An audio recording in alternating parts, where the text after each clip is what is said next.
Hello, hi, welcome and welcome back to Nachini Life.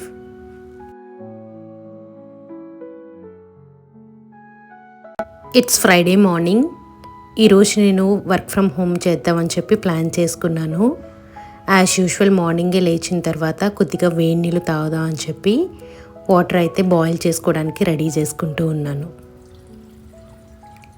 జనరల్గా Luke warm water తాగుతాను with lemon. ఒక్కొక్కసారి honey కలుపుకుంటాను, ఒక్కొక్కసారి వామాకు వేసుకొని తాగుతాను, ఒక్కొక్కసారి జీలకర్ర వేసుకొని తాగుతాను. మార్నింగే ఇలా నేను వాటర్ కన్జ్యూమ్ చేస్తే నాకు మంచిగా అనిపిస్తుంది. డైజెషన్ బాగా అవుతుంది, బాడీ కూడా రిలాక్స్డ్గా అనిపిస్తుంది. అండ్ డే అంతా కూడా వాటర్ ఎక్కువ తీసుకుంటూ ఉంటే మన బాడీ అంతా కూడా హైడ్రేటెడ్గా ఉంటుంది. ఎండాకాలం స్టార్ట్ అయినప్పటి నుంచి బాగా వేడి చేసేస్తూ ఉంది. అందులోనూ నేను పెరుగు మజ్జిగ ఏం తాగను కదా, అందుకని చెప్పి ఎక్కువ వాటర్ తాగుతూ ఉన్నాను. అలాగే నిమ్మకాయ నీళ్ళు కూడా ఎక్కువ తీసుకుంటూ ఉన్నాను అనమాట, చలువ చేస్తుంది కదా అని చెప్పి. అలాగే వాటర్ మెలాన్ కూడా ఎక్కువ తీసుకుంటున్నాను, ఎందుకంటే అందులో చాలా వాటర్ కంటెంట్ ఉంటుంది కదా అని చెప్పి. వాటర్ స్టవ్ మీద పెట్టేసిన తర్వాత ఇంకా నా స్కిన్కి మాయిశ్చరైజర్ అప్లై చేసుకోవాలి. నాది చాలా డ్రై స్కిన్ కదా. రీసెంట్గా మమా ఎర్త్ వాళ్ళది aloe refresh hydrating light gel moisturiser use చేయడం స్టార్ట్ చేశాను. ఇది చాలా లైట్ వెయిట్గా ఉంటుందండి, నాన్ గ్రీజీ, నాన్ స్టిక్కీ. ఇది అలోవీరా ప్లస్ హైలరానిక్ యాసిడ్ ఈ రెండింటితో తయారు చేసింది అనమాట. అలోవీరా ఏంటంటే మన స్కిన్ని సూట్ చేస్తుంది, హైలరానిక్ యాసిడ్ మన స్కిన్ని హైడ్రేట్ చేస్తుంది అనమాట. అంతకు ముందు కూడా నేను అలోవీరా జెల్స్ యూజ్ చేశాను. దానికి దీనికి డిఫరెన్స్ ఏంటో తెలుసా? ఇది 6x ఎక్కువ హైడ్రేషన్ ఇస్తుంది then natural aloe vera extracted from plant. అది నాకు బాగా నచ్చింది. నా ఫేస్ మీద ఇప్పుడు అప్లై చేసుకుంటున్నాను. చాలా లైట్ జెల్ అనమాట, అది కూడా మంచి డ్యూయి లుక్ని ఇస్తుంది. ఆ స్కిన్ కూడా ఎలా కనిపిస్తుంది అంటే మంచి హైడ్రేటెడ్ స్కిన్లా అనిపిస్తుంది అనమాట. అంతకుముందు కూడా కొన్ని అలోవీరా జెల్స్ యూజ్ చేశాను, అవి హైడ్రేషన్ ఇస్తాయి కానీ బట్ గ్రీజీగా స్టిక్కీగా ఉండేవి. ఇదైతే అలా లేదు, నాకైతే మంచిగా అనిపిస్తూ ఉంది అప్లై చేసుకున్నంత సేపు అయితే. మీరే చూడొచ్చు నా ఫేస్ ఎలా అనిపిస్తూ ఉందో. అలా ఎండిపోయినట్టు కాకుండా ఒక మంచి గ్లో అయితే ఇస్తుంది. అండ్ ప్లస్ ఇది ఫ్రీ ఆఫ్ కెమికల్స్, అంటే పారాబిన్స్, మినరల్ ఆయిల్స్, సిలికాన్స్ అలాంటివి ఏమీ అయితే లేదు. ఈ moisturiser best solution for dehydrated skin అండి. ఇందులో చాలా వేరియంట్స్ కూడా ఉన్నాయి, అవి కూడా మీకు చూపిస్తాను. మామా ఎర్త్ వాళ్ళది vitamin C daily glow light gel moisturiser. దీని టెక్స్చర్ కూడా చూసారా, మంచిగా లైట్ జెల్ ఫామ్ లో ఉంది. అండ్ తర్వాత బీట్రూట్ హైడ్రేటెడ్ జెల్ అనమాట, దీని టెక్స్చర్ కూడా సేమ్ అలాగే ఉంది. తర్వాత rice Dewey brightening hydrated gel అనమాట. ఈ 4 వేరియంట్స్ అయితే ఉన్నాయి. మీ ఫేస్ కి, మీ స్కిన్ టైప్ కి ఏది సూట్ అవుతుందో అదైతే పర్చేస్ చేసుకోండి. మమా ఎర్త్ మిమ్మల్ని వింటూ ఉంటుందండి. వాళ్ళ ప్రోడక్ట్స్ మీరు ఏమైనా యూజ్ చేసి ఫీడ్బ్యాక్ కూడా ఇవ్వచ్చు. అలాంటి ఫీడ్బ్యాక్ తోనే వాళ్ళ ఆనియన్ షాంపూని ఇంప్రూవ్ చేసుకున్నారు. వాళ్ళ ప్రోడక్ట్స్ ఎప్పుడు అప్గ్రేడ్ చేస్తూ ఉంటారు through research and innovations for better quality. మీ అందరికీ తెలుసు ఇవి Mama Earth products Amazon, Nykaa, Flipkart and Purplle లో అవైలబుల్ ఉంటాయి. ఆన్లైన్ లోనే కాదు, ఇప్పుడు మీ దగ్గరలో ఉన్న స్టోర్స్ లో కూడా ఉంటాయి. మీరు ఎవరైనా మమా ఎర్త్ స్టోర్ ని స్పాట్ చేస్తే కమెంట్ చేయడం మాత్రం మర్చిపోవద్దు. మీరు ఎవరైనా ఈ ప్రోడక్ట్ కొనుక్కోవాలంటే లింక్ కింద డిస్క్రిప్షన్ బాక్స్ లో ఇస్తాను. ఆ లింక్ ద్వారా మీరు పర్చేస్ చేస్తే 20% ఆఫ్ వస్తుంది. మమా ఎర్త్ వెబ్సైట్ లో కానీ యాప్ లో కానీ ఆర్డర్ పెట్టుకుంటే. డిస్కౌంట్ కోడ్ వచ్చేసరికి రీను 2025 REENU 2025 అనమాట. ఇది అప్లై చేసుకుంటే మీకు 20% ఆఫ్ వస్తుంది. అండ్ ఇదైతే అన్ని స్కిన్ టైప్స్కి కూడా సూట్ అవుతుందండి. నా వాటర్ బాయిల్ అయిపోయి గోరువెచ్చగా కూడా అయిపోయింది. ఇప్పుడు ఈ వాటర్లో కొద్దిగా నిమ్మకాయ పిండుకొని అయితే తాగుతాను.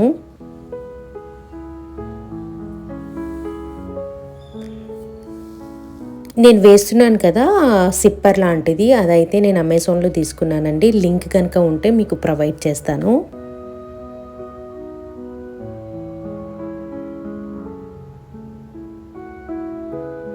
ఇంట్లో ఇంకా ఎవ్వరు లెగవలేదనమాట. నేనే మార్నింగ్ లేచి నా కోసం ఒక డ్రింక్ అయితే ప్రిపేర్ చేసుకొని చక్కగా ఎండలో కూర్చుంటానమాట ఒక 10 నిమిషాలు.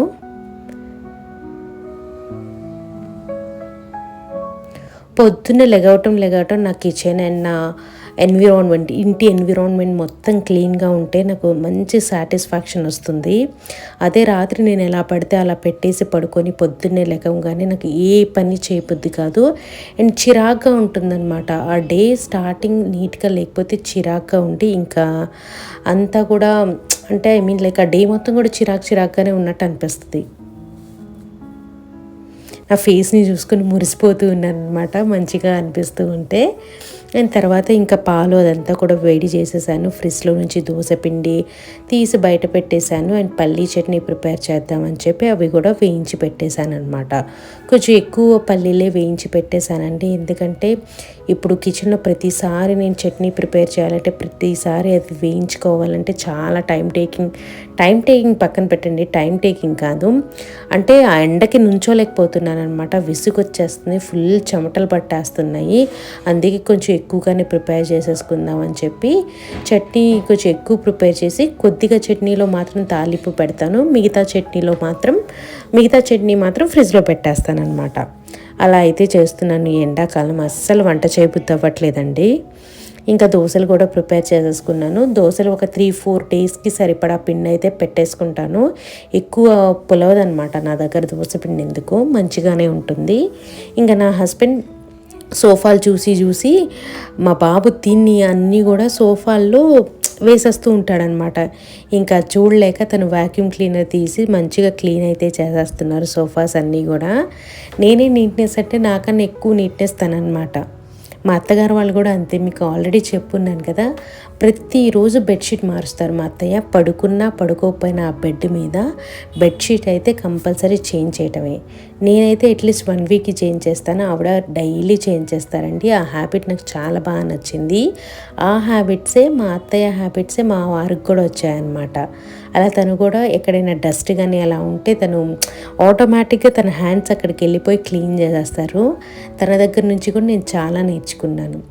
అంటే స్టేజెస్ ఆఫ్ లైఫ్లో ఒక్కొక్క స్టేజ్లో ఒక్కొక్కళ్ళ దగ్గర ఒక్కొక్కటి నేర్చుకొని ఉన్నాను. కాలేజ్ డేస్లో నా ఫ్రెండ్స్ దగ్గర నేర్చుకున్నాను కొన్ని, మా మమ్మీ వాళ్ళ దగ్గర చిన్నప్పుడు ఉన్నప్పుడు కొన్ని నేర్చుకున్నాను, హాస్టల్ డేస్లో కొన్ని హ్యాబిట్స్ నేర్చుకున్నాను. అలా ప్రతి దగ్గర కొన్ని మంచి అలవాట్లు నేనైతే నేర్చుకున్నాను. అండ్ ఇక్కడైతే ఇంకా ఫ్రెష్ అప్ అయిపోయి బ్రేక్ఫాస్ట్ అదంతా చేసేసిన తర్వాత వర్క్ ఫ్రమ్ హోమ్ అని చెప్పాను కదా, ఇంకా నా వర్క్ అయితే స్టార్ట్ చేసేసానండి. వర్క్ స్టార్ట్ చేస్తూ ఇంపార్టెంట్ కాల్స్, పెండింగ్ వర్క్స్ ఏమైనా ఉంటే అవన్నీ కూడా ముందు కంప్లీట్ చేసేసుకొని ఇప్పుడు లంచ్ టైం అయింది. లంచ్ టైంకి ఒక 1 అవర్ ముందు అయితే నేను లంచ్ ప్రిపేర్ చేయడానికైతే ఫ్రిడ్జ్ ఓపెన్ చేసి చూస్తే వంకాయలు మాత్రమే ఉన్నాయి. సరే, వంకాయ కర్రీ నాకు ఇష్టమే, ఎప్పుడు చేసేలాగా కాకుండా కొంచెం డిఫరెంట్గా ట్రై చేద్దామని చెప్పి యూట్యూబ్లో చూశాను. ఒక రెసిపీ వండిందనమాట, వంకాయ ఫ్రై ఒక మసాలా పౌడర్ వేసి. సరే అదే చేద్దామని చెప్పి అనుకుంటూ ఇక్కడ వంకాయలు అయితే తీసి రెడీగా పెడుతున్నాను. కట్ చేస్తూ మీకు నా సోఫాల గురించి చెప్తాను. ఈ సోఫాల గురించి నాకు చాలా కమెంట్స్ వచ్చాయి, నార్మల్ మెసేజెస్ కూడా వచ్చాయి ఇన్స్టాగ్రామ్లో. ఈ సోఫా ఎన్ని ఇయర్స్ బ్యాక్ అంటే 15 to 18 ఇయర్స్ బ్యాక్ సోఫా అండి. మా అత్తయ్య వాళ్ళు యూజ్ చేసిన తర్వాత వాళ్ళు కొత్త సోఫాలు కొనుక్కుంటుంటే ఆ పాత సోఫాలు మేము తెచ్చేసుకొని దానికి కొంచెం రిపేర్ అయితే చేయించాము. ఈ సోఫాలు ఎక్కడ కొన్నారో చెప్పండి, చాలా బాగున్నాయి అని నాకు చాలామంది చెప్తుంటే బాగా అనిపించింది అనమాట. అన్ని ఇయర్స్ పాత సోఫాలని కూడా ఇంత బాగా మెచ్చుకుంటున్నారు, నిజంగా ఇంత బాగున్నాయా అని చెప్పి ఆ సోఫాస్ మీద ఇంకా ఇష్టం పెరిగింది. చెప్పాను కదా 18 ఇయర్స్ బ్యాక్ సోఫా. మా అత్తగారు అయితే నీట్గా క్లీన్ చేస్తూ అంత బాగా మెయింటైన్ చేశారు. తర్వాత నేను తీసుకొని ఇప్పుడు మెయింటైన్ చేస్తూ ఉన్నానన్నమాట. మీరందరు చెప్పిన తర్వాత బాగున్నాయని చెప్పి ఇంకా నాకు బాగా నచ్చడం స్టార్ట్ అయినాయి అనమాట సోఫాలు. ఆ కలర్ మంచిగా అనిపిస్తుంది, వీడియోస్లో ఇంకా బాగా కనిపిస్తుంది అనమాట.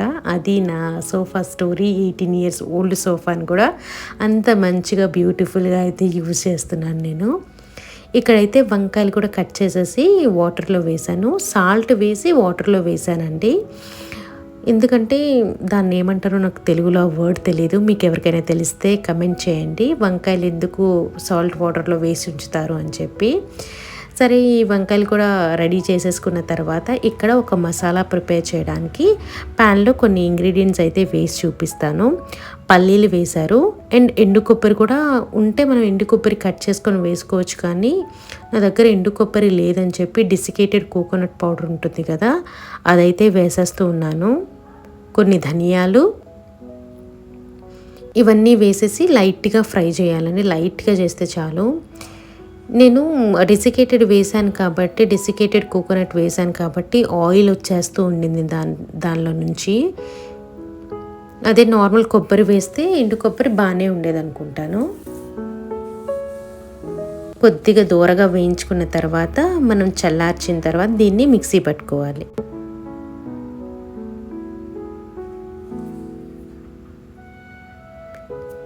వెల్లుల్లి రెప్పలు కూడా వేయాలి, మర్చిపోయాను.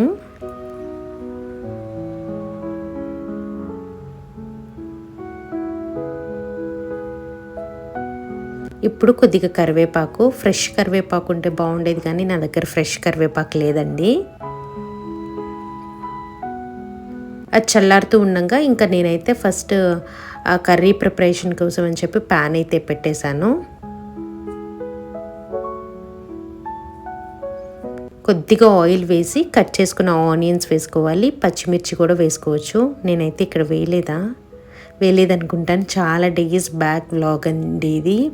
చాలా డిలే చేస్తూ ఉన్నాను ఎడిటింగ్కి, కుదరట్లేదు అస్సలు. నాకు టైం ఎంత పోస్ట్ చేయాలనుకున్నా కూడా కుదరట్లేదు.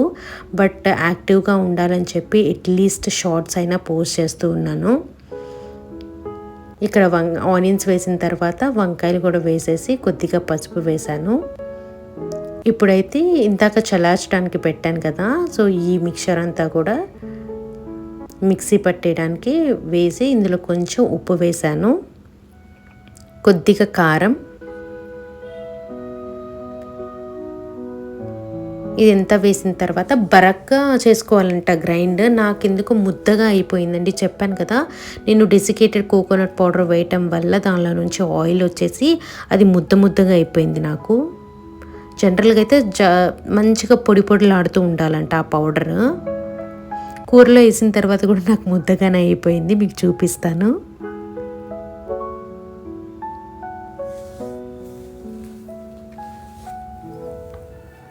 ఇంకో మాట మా అత్తయ్య ఎప్పుడు ఏమంటూ ఉంటారంటే, పొద్దున్నే లెగంగానే సాటర్డేస్ అయినా సండేస్ అయినా ఆఫీస్ ఉన్నా లేకపోయినా కూడా పొద్దున్నే లేచి చక్కగా స్నానాలు అదంతా చేసేసి నైటీలు నైట్ డ్రెస్సులు కాకుండా మంచి డ్రెస్సులు వేసుకోండి, బాగుంటుందని చెప్పి ఎప్పుడు అంటూ ఉంటారు. ఇంట్లో మంచి వైబ్ వస్తుంది, మంచిగా ఉంటుంది అని చెప్పి అంటూ ఉంటారనమాట. అది మీకు ఎవరికైనా యూస్ఫుల్ అవుతుంది అని చెప్పి ఆ మాట చెప్పాను.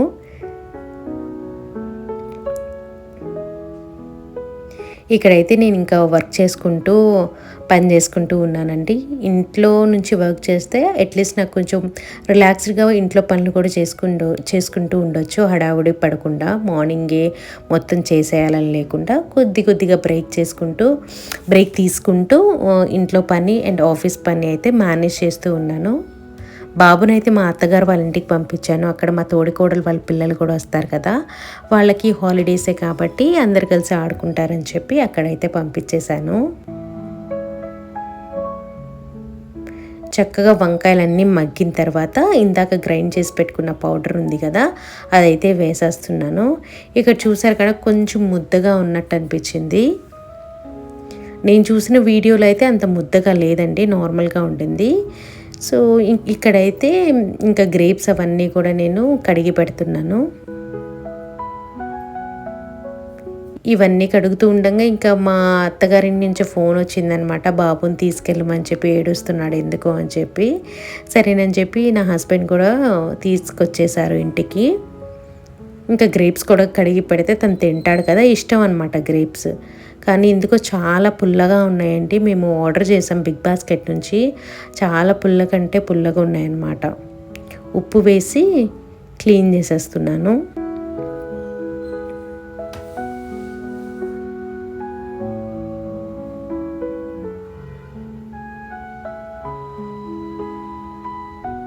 ఇంకా ఫస్ట్ మా బాబుకైతే తీసుకెళ్ళి ఇస్తున్నాను, తను ఇష్టంగా తింటాడు కదా అని చెప్పి.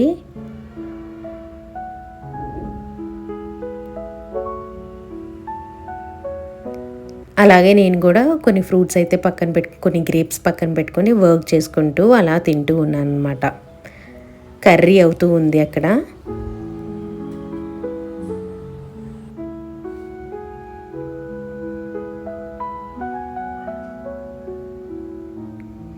ఫ్రైడే కదా, ఈవినింగ్ ఏదైనా స్పెషల్ ప్లాన్ చేసుకుందాం, ఏదైనా మూవీ నైట్ లాగా లేకపోతే అలా మంచిగా ప్లాన్ చేసుకుందాం అని చెప్పి అనుకొని లెమన్ వాటర్ ప్రిపేర్ చేసుకుందాం అని చెప్పి దానిలోకి ఐస్ క్యూబ్స్ కావాలి కదా అని చెప్పి ఇక్కడ వాటర్ ఫిల్ చేపిస్తున్నాను మా బాబుతో.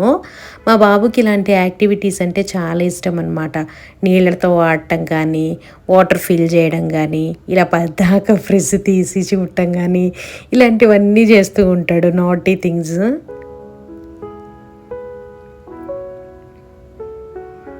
ఇంకా కర్రీ కూడా రెడీ అయిపోయిందండి. ఆ పౌడర్ వేసిన ఒక 5 మినిట్స్ అలా కొంచెం సాటే చేసి ఇంకా బౌల్లోకి అయితే తీసి పెట్టేశాను. ఇక్కడ ముద్ద ముద్దలాగా కనిపిస్తుంది, బట్ టేస్ట్ అయితే చాలా బాగుండిందనమాట. నాకు బాగా నచ్చింది.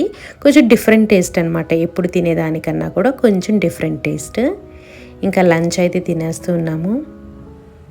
ఇది ఒక్క కర్రీ చేశానండి, ఇంకేం చేయలేదు నేను. దీంతోనే కలిపేసుకొని తినేస్తే సరిపోతుంది కదా, కొంచెం మసాలా కూడా ఉంది కదా అని చెప్పి. మీరు ఎప్పుడైనా ఇలాంటి కర్రీ ట్రై చేస్తే నాకు కమెంట్ సెక్షన్లో చెప్పడం మర్చిపోవద్దు. మంచిగా లంచ్ చేసాం. వడియాలు కూడా ముందు రోజు నేను వేయించి పెట్టినవి ఉన్నాయన్నమాట. అవి నంచుకొని అయితే తినేసాము. ఇది అన్నం తినేసిన తర్వాత ఇంకా ఆఫీస్ వర్క్ ఉంటే అదంతా కూడా కంప్లీట్ చేసేసుకొని ఇంకా నైట్కి ప్రిపేర్ చేసుకోవాలి. చెప్పాను కదా, మూవీ నైట్ లాగా చేసుకుందాం అని చెప్పి అనుకుంటూ ఉన్నాము అని చెప్పి దాని గురించి కొన్ని ప్రిపరేషన్స్ అయితే స్టార్ట్ చేద్దామని చెప్పి మైండ్లో అనుకుంటూ ఉన్నాను. ఏం చేద్దామబ్బా, ఏం స్నాక్ చేయాలో అర్థం కావట్లేదు అనమాట నాకు. అప్పుడు మైండ్లో థాట్ వచ్చింది, అటుకులు ఉన్నాయి కదా, అటుకులు మిక్చర్ చేద్దామని చెప్పి అనుకుని అప్పటికప్పుడు అయితే అటుకులు మిక్చర్ రెడీ చేశాను ఈవినింగ్ కోసం.